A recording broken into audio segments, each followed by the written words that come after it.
So you're going to make an image, a layered image, using a piece of software you can get online for free called Photopea. Just do a Google search for it and you'll find it. When you're here, you've got some options. You can do a new project. You can title the project. This is going to be fake news.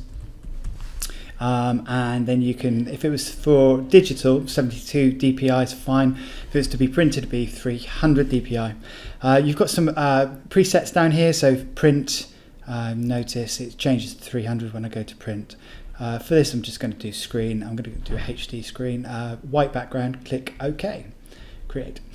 Just a quick guide here. We've got a layer palette here.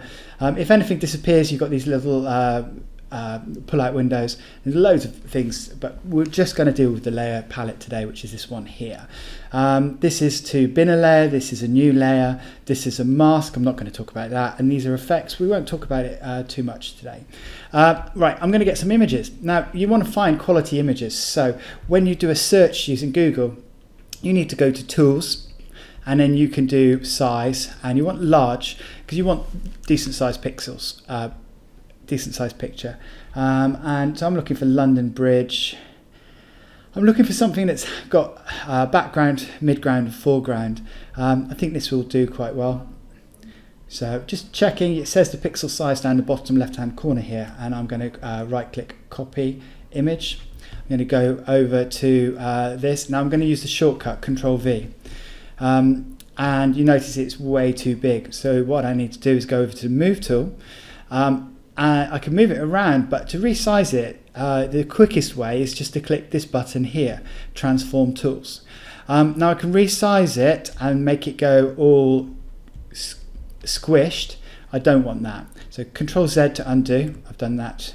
Now if I hold down Shift, that's the uppy arrow thing underneath caps lock, I can go to this corner and click and drag, and it locks the proportions. So this is constraining the proportions. Okay, I'm going to do this here, and I think I'm going to probably have to crop this picture. Right, no, that's fine. Okay, so next I'm going to go get something, and for this I'm going to get Godzilla. And if I type in an object, it could be an apple, it could be Peppa Pig, it doesn't really matter. But if I type in white background, it's a known graphics thing for graphic designers. So I'm going to go and choose this one on a white background. So now I'm going to choose this one. Looking at this though, although it's saying it's a big picture, you notice these little fuzzy things around it. You call them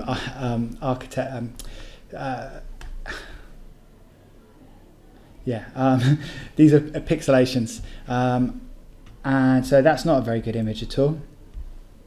That's better.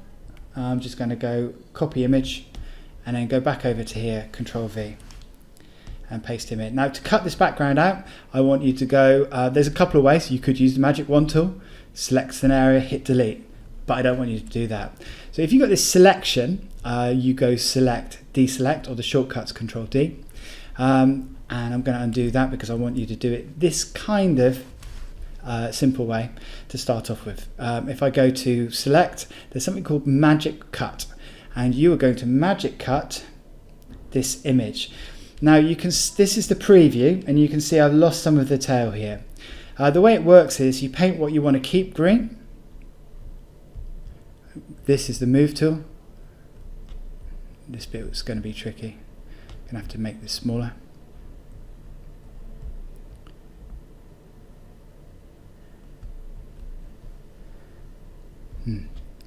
And grey to get rid of anything. So that red there was actually taking over from the green. Okay, so I've got this copy of my scene, and what I'm going to do is I'm going to use the magic wand tool to try and select the background here. Now I'm holding down the Shift button to add to this selection. It's a very advanced technique, but you'll notice because I've got quite a difference between the skyline, I can actually select it all. Now all I'm going to do is I'm going to pick a couple of these bits here because that will be crucial to make it look like it's 3D. Okay, right, now I'm just going to hit delete, and it's gone. Now I'm going to go select, deselect, and now I'm going to bring turn that back layer on, and then I'm going to drag Godzilla down between the layers, and then I'm going to move him so that he is looking like he's walking along the city. There we go. See what you can do. Make sure you've got a city with foreground and a background. Okay. Have fun.